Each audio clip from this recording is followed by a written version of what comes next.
Hey there, this is Whitney. Welcome to my channel. On this page, I encourage my little sisters. I like to think of us as a family from ages 16 and up about gaining acceptance by any means, and the fact that I know how we go about doing it, and I know what happens when we're trying to get it. And so I pray you feel comfortable here. I share my testimony here. I share what I went through. I share how I came into the knowledge of true acceptance, self-acceptance. And I just help my little sisters, such as yourself, your sisters, your cousins, your friend. Maybe you know somebody from ages 16 and up who may want to and who may need to more so hear this video. And so if they can benefit from it, or if you believe that they'll love to hear my testimony compared to what they're going on, I would love for you to share this with them. But basically, I found out that the tolerance of a person weighed against the acceptance of a person is two totally different things. And I found out that when I say in my book, I found what works, so I used it. Even though I was in the pursuit of acceptance, I found tolerance. And I found out that people tolerated me for how I would behave and the things I would do to get their tolerance, but it wasn't necessarily their acceptance of me. Because as we talked about in the previous video, part 1, I would do things to get their acceptance, but they only showed me that they didn't really care about, me. They didn't really accept me. They were just tolerating me for what I did and how I behaved and how I acted. So even the more, I remember when I took the ultimate plunge for acceptance at the age of 14 years old. I was with a friend, and I had been fighting this battle with acceptance for a couple of years now. And I remember witnessing one of my friends, interact with her boyfriend. And when, I remember I was trying to figure out the things that would gain me acceptance. So whenever I saw something working, that's what I would do. And so if that's what it took, kissing, touching, letting, boys, have my body, then that's what I decided to do. And I remember finding out that it works. It didn't work for acceptance. It worked for temporary tolerance and attention. But because I couldn't tell the difference, and because my self-esteem was so low, and all I wanted was for somebody to just want me for me. That's all I wanted. That was my cry. Want me for me. But because of the unstewarded ability to understand, the difference between someone truly accepting you and someone just giving you attention to get what they want and then discarding you after they're done, I didn't know the difference. And so when I realized all I had to do was give my body away, let them touch me, let them, do things to me or whatever, that's what I would do. That gained me acceptance. And from that, when I did that, I would notice they would be nice to me. They would talk to me, Now they wouldn't, there was no longevity in it. There was no ultimate, full-blown acceptance of me, because that's not who they were. But yeah, they would be nice. They would, call me when they wanted something. They would hang around me when they wanted me to give them, my body or whatever. And I did. I lost my virginity at 14 years old to someone who was much older than me and who could care less about me. But for the mere fact that he gave me attention in the brink of me fighting for acceptance, I didn't care. And that was something I can never get back. That was something that it took me years to get away from, because at 14, that was just the start of it. That was the gate opener to, me finding out, okay, this works, and it numbs the pain. It takes away, from the pain of rejection, the pain of ridicule, and so from that point on and throughout my life growing up in adolescence, as a teenager and as a young adult, to gain acceptance, I started giving my body away. I started, being very, very flirtatious, very seductive, very, just outside of who I originally was. I had turned into something that was completely not me. I had in my mind made up in my mind that if this is what they wanted, then this is what they would get, so that I could get what I wanted. And I turned into somebody completely different. I remember when I got my first job at 16 years old at McDonald's, I would literally get dropped off at work by my parents. And from the time I got out of the car to the door to go into the building, I had automatically turned into somebody else. Automatically turned into somebody else. And the person who I was on the other side of those doors, today, I promise you, my parents and the people who love me and know me for real and knew me for real at that time would never recognize me. I was flirtatious. I was seductive. I switched up my walk and it had a little switch in it. I'm talking about 16 years old. I was only 16. That's why I'm targeting the teenagers, the 16 and up. I know y'all can relate to what I'm saying if you are called to this page. I did it. I know what happens. I was sleeping with men much older than me. I was, getting in situations that if my mother knew today the situations I put myself in for acceptance, she would pass out. Going to people's houses. Half the time, I didn't even know whose house I was at. I didn't know if it was their mother's house. I didn't know if it was their house. I had no idea. But what I did know is I was being tolerated. I'm sorry. I was being accepted, because that's what I thought at the time. I knew they were liking me. I knew that they would call my name. I knew that they would say, "Hey, Whitney, come on. Hey, Whitney, we finna go. Let's ride out. Would you want to ride with us to the store? Would you want to go over here and you want to do this? Would you want to ride over here and do that?" When I should have had my behind in school. When I should have had my behind home. When I should have had my behind somewhere doing what I know I could have been doing. I had completely turned to somebody else, hanging, with, like I spoke about in one of my previous videos. I was even talking to girls at this point, even going against, I was not gay. I wanted attention. The enemy wanted me to think I was,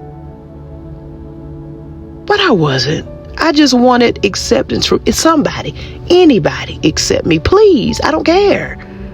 I don't care where it comes from, and I don't care how it comes. So as time went on, I'm hanging with people, doing all kind of craziness. I'm getting older. I'm living this lifestyle of promiscuity, sleeping with people, smoking, drinking, being laid up, dropped out of school after a couple of years, because I was skipping school so much, man, that they actually called my mom, and I almost got my mom actually, they called her to let her know that I was very close to being truant in high school. And I know, you know what truant means. That means somebody about to get in trouble. Because why isn't she in class? Why is, okay, it's starting to be against the law now. Why is she not in school? But my mother didn't know I was skipping school over at somebody else's boyfriend's house. Can I be honest? He wasn't mine. He didn't accept me for that. And I was so beneath myself in my low self-esteem. I knew he had a girlfriend. I knew exactly who his girlfriend was. But because he gave me attention, I didn't care.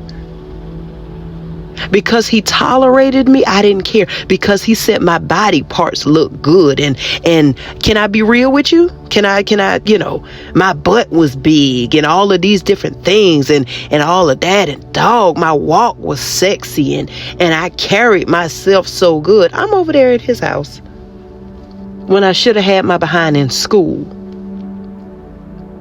I'm skipping school so much. I done stole my mother's car. I done stole my dad's car. They have no idea. They're at work. I'm driving around our hometown, falling up behind a boy.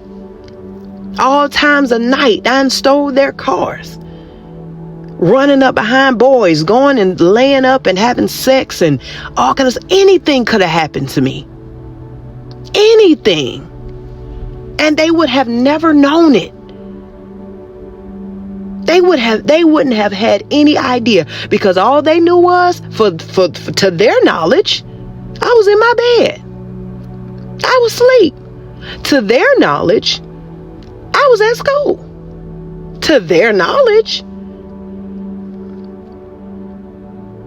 But no, I was over there gaining acceptance by any means, not knowing that I was just in somebody's face who really didn't deserve me and who wasn't good enough for me, because if they were good enough, they would accept me for who I was. If they respected themselves, they wouldn't pay me any attention because they had a girlfriend. If my eyes were open enough, I would see that I'm more valuable than, number one, giving my body away at such a young age. And number two, especially giving it away to somebody that don't even belong to me, don't care nothing about me, and literally says they're not leaving their girlfriend or making up whatever lies to keep me in their face. And I stayed. I knew it was wrong. You know it's wrong. You know it's not right. You feel it. You know it. God makes sure of it.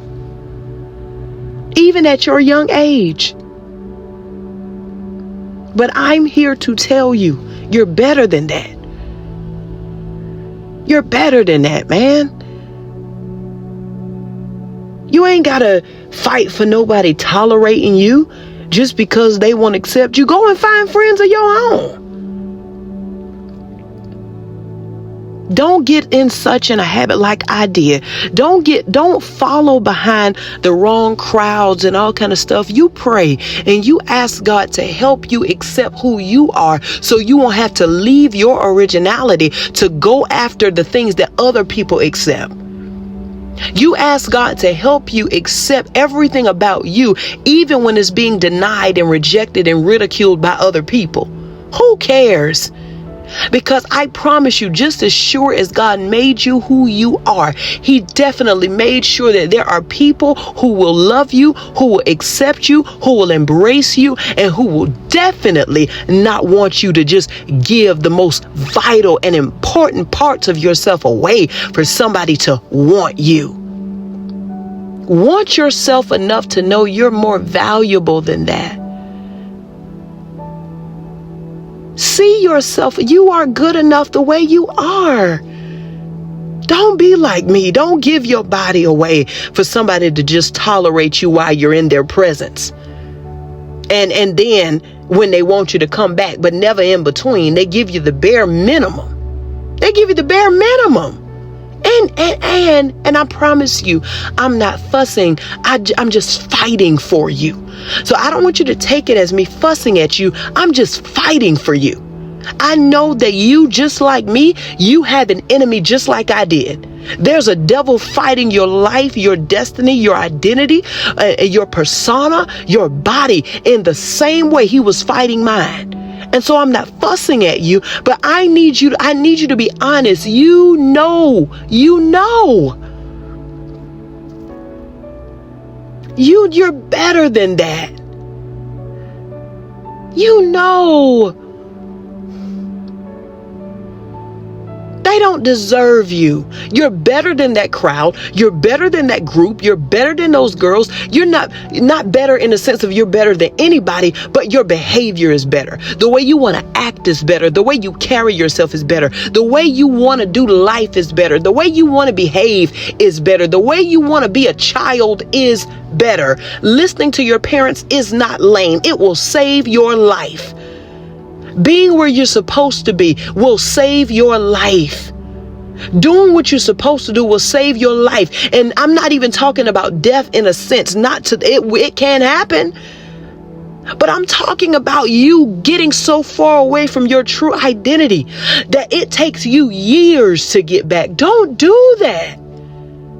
I know it hurts, and I know it's hard, and I know that's why it's so easy for you to come out of who you are into being who they want you to be. But I'm telling you, that's when you take the fault onto yourself. And that's when it goes from being their fault to your fault. And I know it's hard. I'm not fussing at you. I'm fighting for you. I don't want you to do that. And it's not too late. It's not. You can come out of that behavior pattern. You can come out of that disciplinary problem. You don't have to sleep with them anymore. You don't have to be in a relationship with them anymore. You can tell them no. If they call you lame and stuck up, so what? You ask God, you pray, and you ask God to help you identify who your friends really are. And if you're 16, 17, it ain't time for you to have no boyfriend yet. Don't worry about that. Get your education. Go to school. What do you like to do? What do you want to do? You want to be a nurse? Work hard so you can go to school and be a nurse. You want to be a teacher? Work hard. Don't be like me. I dropped out of school because I almost got kicked out. I was not going to do the work. I couldn't focus enough because I was too busy running up behind something that wasn't for me in the first place.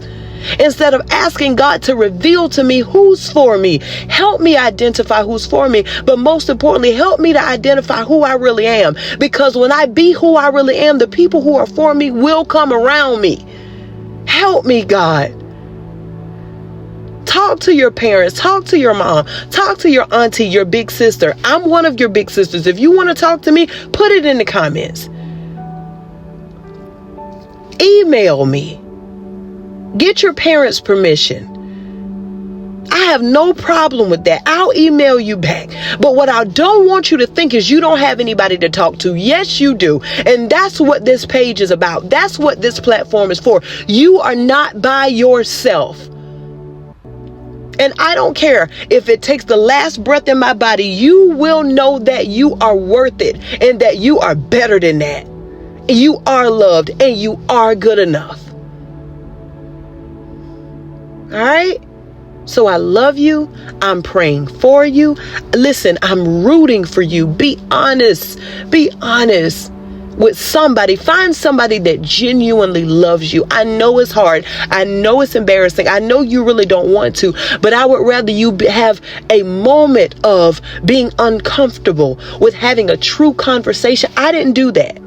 I think there was one time when I told my mom what was going on with me. I told her once how I was sitting on the bus as a little girl and this high school guy called me a black bitch as a child. And I was like, what? And that hurt me to my core. And I went home and I told my mom, and that was all. But guess what? I still had to deal with him the next day. And of course I went and told him. My mom said, leave me alone. And my mommy said, no, I'm not. And he laughed at me. Let me tell you something. The enemy is always going to put stumbling blocks in your path to make you think you're crazy, make you think it's stupid that you're standing up for yourself, making you think you're lame and you're And that's dumb for you to not hang around the people that accept you. Being who you are is lonely. I would rather be alone by myself and accept it for who I am, waiting for God to send my true friends, than being in something with people I have no business being with, doing things I have no business doing for the sake of people that's not supposed to be a part of my life in the first place. And doing things that's going to take me farther and farther away from my purpose and my destiny and my originality than anything else could. Don't do that. Don't do that, sis. Don't do that. You're better than that. You are better than that. And I love you. I'm praying for you. And I'm praying in the name of Jesus that you be honest. Don't be like I was. Come out of that. And if you've already started, it's not too late. He don't love you. If he's making you go against your will, he does not love you. They're not your friends. If they're telling you to come with them over here and drink this and smoke that and so-and-so want to talk to you and go in the room with so-and-so and don't be late, they're not your friends. And I would rather you pray and ask God, because in the same way he revealed mine, he'll reveal yours. I just don't want you to wait till it's too late to where you're 20, 30, 40 years old trying to pick up the pieces of your life and not knowing where to start, but getting it now and holding on to it for dear life. Okay? So I love you. I'm here. Leave me a comment. Share this with somebody that you think, needs this. If you know anybody, if it's you, listen, I got your back. I got your back. And we in this together. So I'll talk to you soon. Bye-bye.